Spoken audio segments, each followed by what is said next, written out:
You know, Durner, you're so wrong. America is eating more carbohydrates and less meat than ever before. And Tim Noakes, he backs me up. Listen to this. The Americans, because they listen to their government, follow this advice. They start to eat more and more and more carbohydrates, and they eat less and less protein. And there's a report earlier this year that the Americans' intake of all protein sources from animals has gone down dramatically, and their carbohydrate intake has gone up like that. See, Timmy's right. See, Durner, you're wrong.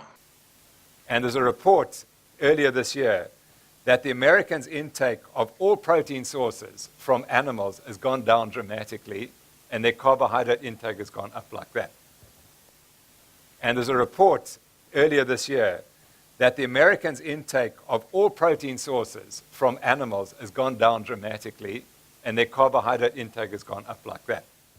And there's a report earlier this year that the Americans' intake of all protein sources from animals has gone down dramatically, and their carbohydrate intake has gone up like that.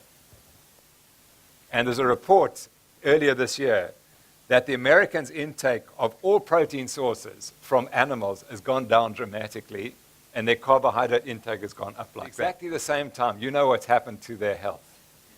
The obesity rates have matched the carbohydrate intake, as have the diabetes rates. They've just gone up like that together. And that is some of the firmest evidence that humans are not really designed to eat masses of carbohydrates. And that as soon as you take fat out the diet, you can get into trouble. So that's the medical side. I wash my clothing and my washboard fat abs. Man,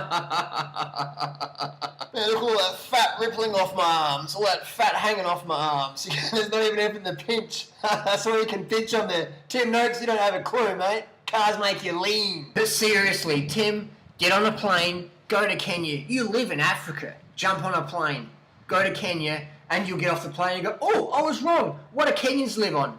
Rice, sugar, a lot of sugar. Kenyan is one of the highest sugar consumers on the planet. And one of the lowest rates of heart disease, obesity, diabetes on the planet. Interestingly enough, what else they eat? We've got sugar, we've got rice, we've got corn, maize, ugali, bananas, plantains, carbs, breakfast, lunch, dinner. Kenyans as a nation, very slim. When Kenyans get fat, why is that? Because they eat more ugali? No, because they can get more meat and dairy. Expensive foods, Western foods, animal products, that's where the money's at. When you're a poor Kenyan, all you can afford is the basic necessities, the basic starches so you can do your job. Go to China. Now, why are 2 billion Chinese people slim if Tim Noakes says carbohydrates are the cause of obesity? China literally lives on refined carbohydrate as its staple in the form of white rice. So does Indonesia, so does Thailand, so does Cambodia, so does Burma, so does Malaysia, so does Philippines, so does Vietnam, so does Laos. Skinny Asians. Skinny Asian syndrome. The Asian paradox is what they call it. Live on refined carbohydrates, be slim as. Live on fat, be fat as. You can tell when an Asian's got money because they're fat. All of a sudden they abandon the traditional diet of rice, vegetables, and maybe a little portion of fish. Check out this Okinawa study. So here's some data from US National Archives. Okinawans' traditional diet circa 1950. Total calories, Okinawans around 1800. Percent of protein, around 9%. Percent of carbohydrates, around 85%. Percent of fat, around 6%. So very lean diet. Very lean diet. People say the Okinawans eat a lot of fish. Well, that is untrue. It's a carbohydrate-based diet. Well, there are almost 400 grams of carbs per day. 400 carbs per day.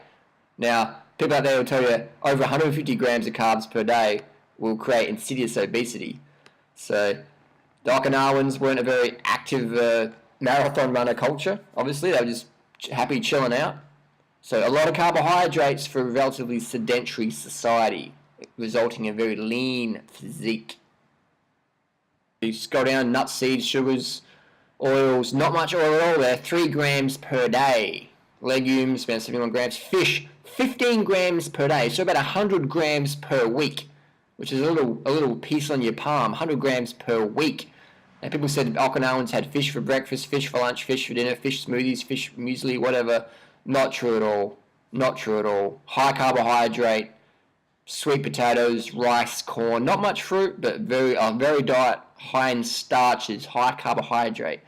So anyone who says the Okinawans lived long life because they had a lot of fish in their diet, they actually don't have a fucking clue what they're talking about. Okinawans ate very little fish. So Tim Noakes doesn't have a fucking clue when it comes to nutrition. All Tim Noakes is doing is he's riding on the coattails of the Atkins heart disease, high fat, low carb, heart disease, 400 pounds. You got 400 pounds because you lived on steamed rice and or biodynamic brown rice and organic broccoli and banana water smoothies. That's why you got the 400 pounds. Now come over here and have this Atkins death burger with bacon between 2 beef patties and you have that, and that's going to make you slim. Tim Noakes, you need to read this book, Starch Solution by Dr. McDougall. Dr. McDougall was actually published in clinical data studies. You haven't. And while you haven't read Dr. Esselstein's book, Prevention of Reversible Heart Disease, Dr. Esselstein's published clinical data studies. You haven't. And if you think carbs give you diabetes, check out Dr. Neil Bernard's book, Prevention of Reversible Diabetes. Dr. Neil Bernard, he's also published clinical data studies.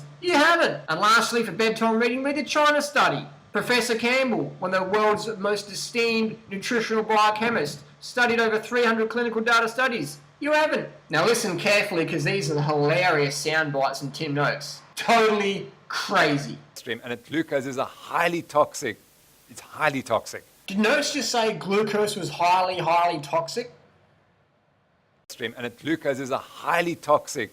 It's highly toxic. What you just said is one of the most insanely idiotic things I have ever heard. And glucose is highly toxic. It's highly toxic.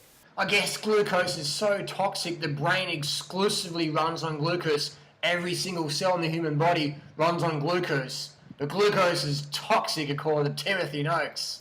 If you're eating fat, you will not get fat. If you're eating fat, you will not get fat.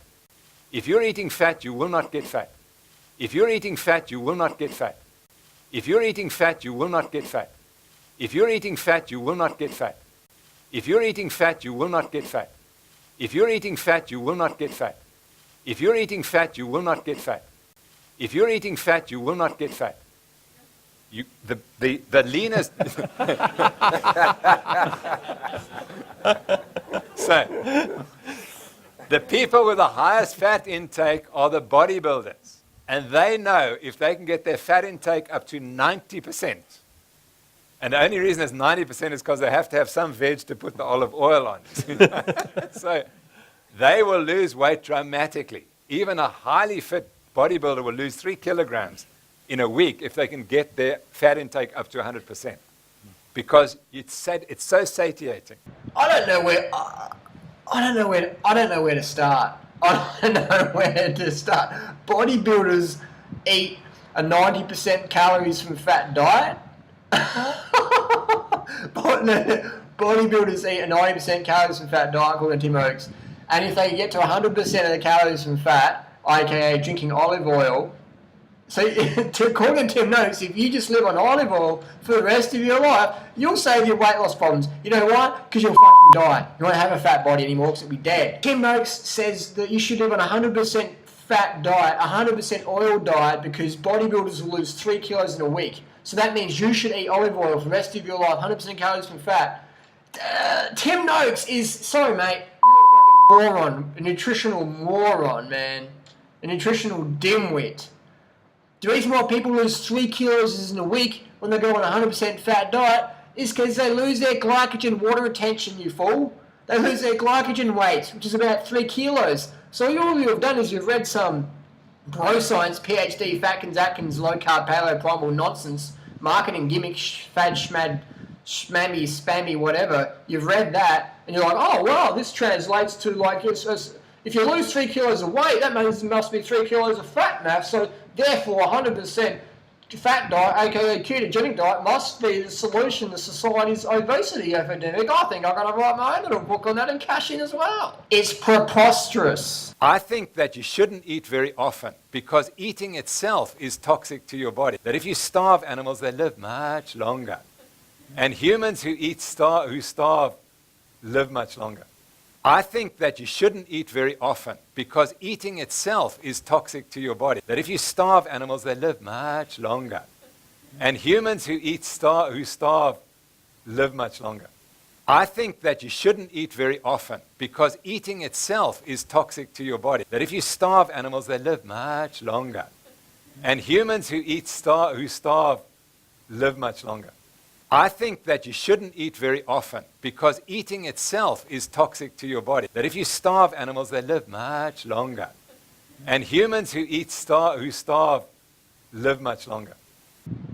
People say, hang on, Harley, Tim Noakes eats all the fatties once, but he's still sort of pretty slim. What's the deal with that? Well, obviously, judging by Tim Noakes' opinion on food is toxic, eating's toxic, we should starve as much as we can. Tim Noakes is on an extreme calorie deficit. I looked up Tim Noakes' diet. He eats one tiny little palm-sized meal a day. So he's probably maximum 800,000 calories a day.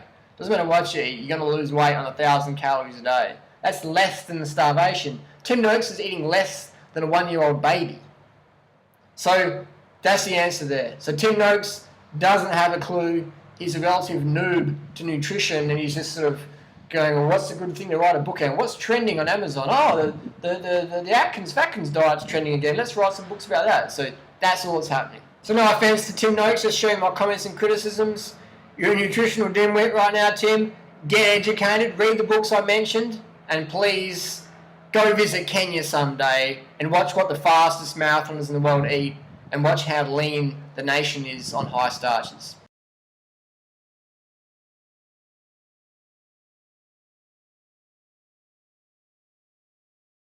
Thanks for watching. Don't forget, carb the fuck up. Peace.